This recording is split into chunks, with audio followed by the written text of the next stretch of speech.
Hello everyone. In this video, we're going to talk about Aristotle and his thought of the branch of philosophy. At first, who was Aristotle? Well, Aristotle was a Greek philosopher that was born in Stariga on 384 years after Jesus Christ and is son of Nicomaco and Festis. He was one of the disciples of Plato, and he was a founder of the Lyceum, the Peripatetic school of philosophy, and of the Aristotelian tradition. The first branch that we're going to talk about is metaphysics. Metaphysics is also known as after the physics or the first philosophy. Well, Aristotle has a quote that says, all men have by nature the desire to know. That's why Aristotle think thought that metaphysics was the being of being. Metaphysics have three groups according to Aristotle that are physics, mathematics, and theology. And he thought that mathematics and science also study the beginnings of the world, but in different ways and under different aspects. He thought that we have four modes that are first causes, the entity as entity, and Aristotle thought that we have four modes that are causes, the entity as entity, and the substances, and about God and supersensible substances. He adopted some ideas from other people like Empedocles, and he started to thought that university is only mind composed of different combinations that we know now, like four elements that are earth, water, air, and fire. Some examples of his works in metaphysics are on generation and corruption and on the heavens. Some code of these writings, a code of this writing is the same thing cannot at the same thing time belong, and also not belong to the same thing and in the same aspect. Aristotle did many works such as poetry, essays, letters, but we only know approximately 200 works, and his writings are composed in two ways. The esoterics that are public, that everyone can read it, every people can have access to this information and can and the other part is the esoterics writings. This part is only for the students that was studying on Lyceum. Only the students can have access to these writings, and some of those works include poetry, letters, and essays.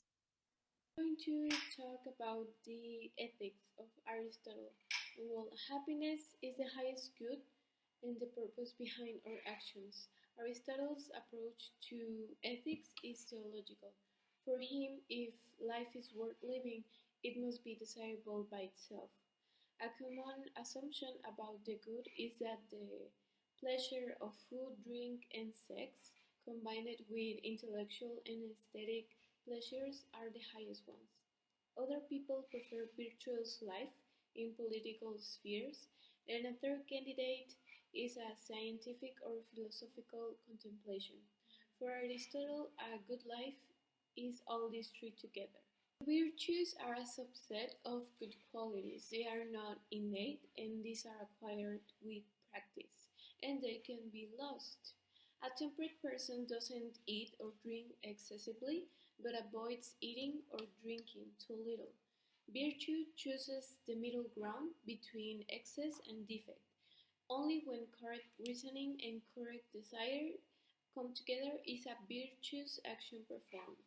According to Aristotle, we think that the respect of a state's law generates a common good.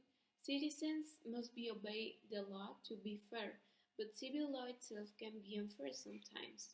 So it should be considered a special justice as a function of equality. He breaks this down into types. distributive justice, and corrective justice. Equality or proportional fairness implies the intermediate position between someone unfairly obtaining less than he deserves and unfairly obtaining more at the expense of another. Rather, justice requires inequality for unequal people. Aristotle's last word on ethics is that despite being moral, human beings should try to make themselves immortals as much as possible. What is epistemology according to Aristotle? He thinks that the knowledge behind with five senses sight, hearing, touch, smell, and taste.